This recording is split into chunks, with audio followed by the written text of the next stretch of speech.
Start recording, and we're clicking display capture. Boop, bop. Hey guys, I'm Lighty, and this is going to be your Dummies quick guide for the 3.1 uniques so far, and just going over them.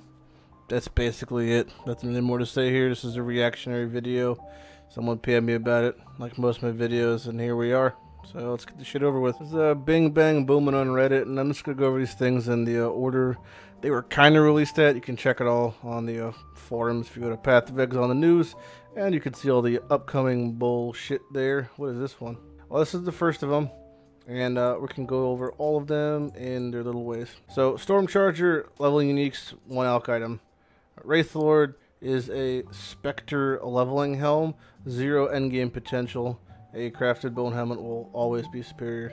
So, 1 alch item. Giant's Bane, possibly the cooler thing we've seen so far, unlocks a unique keystone iron grip.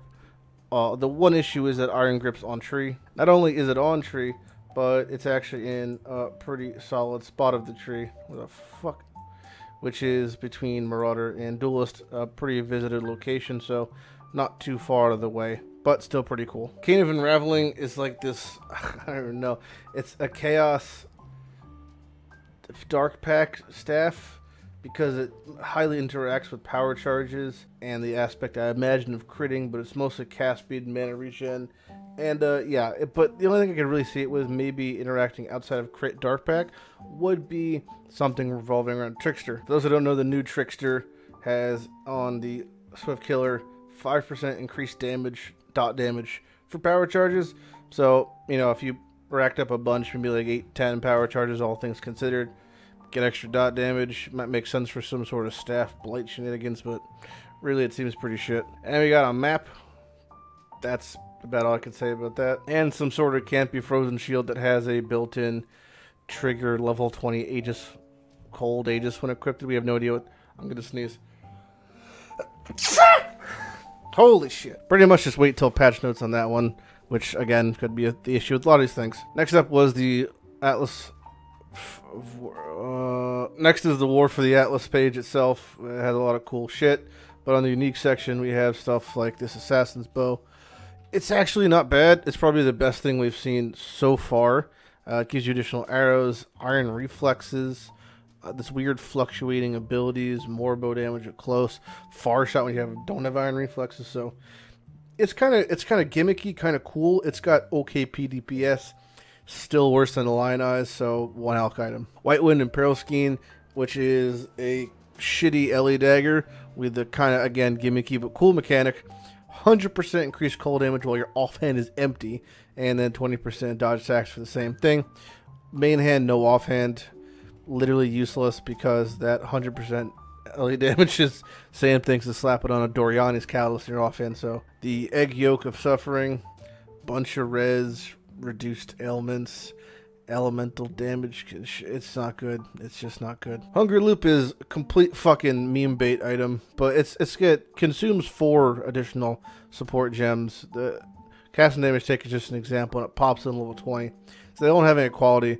And yeah, but I assume it still applies to stuff like Empower and Light Enhance, so you could have those in there. However, I really don't see the benefit of having a 5-link ring in the same league that you introduce things like 6-link helmets and 7-link swords. I'd wait a couple leagues until things maybe rotate out. It might have a use, but at the moment I don't see it. And the boots are complete garbage. They give you charges when you're stationary and you lose them when you move. Even if you're not getting charges through this, if you move you lose the charge you had prior to this. And then a map. This map most likely gives the ice shield we saw earlier. From the actual Abyss Challenge League page, we don't have much. These boots, and again, it has mechanics, we don't know what they do. They go over briefly the Abyssal socket system. You can see it there, it's the spooky looking socket. It's a jewel socket, but it fits in a gem slot, so meh. And then we don't know what level 20 Deathwalk is, so again, wait for patch notes. These are pretty cool, some of these. This Long Winter gem is busted beyond all compare, I think, but I imagine Glacial Cascade is going to get dicked into the ground, you know, after they introduce this, because it's, you know, it's having an additional burst is just 25% more damage. GC has 4 little bursty bursts. And when you get conk, some of them can overtick on each other, so it does a lot of fucking damage. And then you're just making a percentage of the physical damage to cold. So you're going to have basically 100% cold damage on your GC. So stuff like GC mines can just go damage balls to the wall and have no real shame or fear of just destroying things. So either they're changing GC or GC is going to have way more damage than it had before, and it already had insane fucking damage. So this just threw the concept of band-aids out the window and just said, fuck it, we're giving this cripple bitch a Ferrari. These gloves are gloves.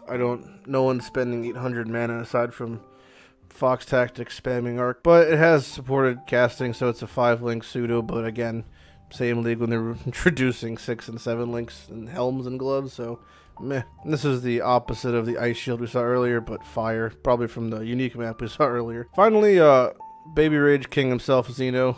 Look at him, just chronically depressed. After deleting his YouTube channel and stuff, has made his long return to make Curse on Hit Assassin's Mark unique gloves. I don't know if they're going to stick in the form, but they have Curse on Hit Assassin's Mark, life, some amount of spell dodge, percent accuracy. This is percent crit, not base crit. If it was base crit, it'd be the best gloves in the game.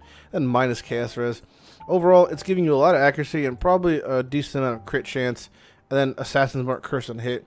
The only issue I have with this is the majority of crit builds are running Herald Device Curse on Hit or some Curse on Hit situation with Assassin's Mark, so it can benefit you in single target scenarios, but a lot of scenarios for mapping, I'd much rather have something like Shadow and Dust for the unique aspect of Rampage, or an Acuity based build. Even just Malagrows are nice, because the glove slot's a pretty strong slot. It's a hard one to comprehend. Yeah, Acuities is the big one. Hrimburn is pretty build enabling for stuff like, you know, full EK, Templar bullshit. Malagrows is just a staple. Even Volcors is not terrible, and I can honestly see, we're talking about Glacial Cascade earlier, I can see Volcors being added to that mix. Shaper's Touch is honestly picking up speed and traction, I think. A lot of builds are starting to use it now, especially those that tend to stack shit. And then Shadow and Dust is just dank as fuck, because Rampage just feels really good to map with. But yeah, those are the uniques so far. I'll maybe make another one when patch notes come out, or just a patch note overview, but that's your basic guide for the uniques we have so far in 3.1. Hopefully it wasn't too complicated. Now I'm Matt Lighty, and I'll see you guys next time. /dance. Here we go. Oh, I don't have a dance in this account. Fantastic. Bye, guys.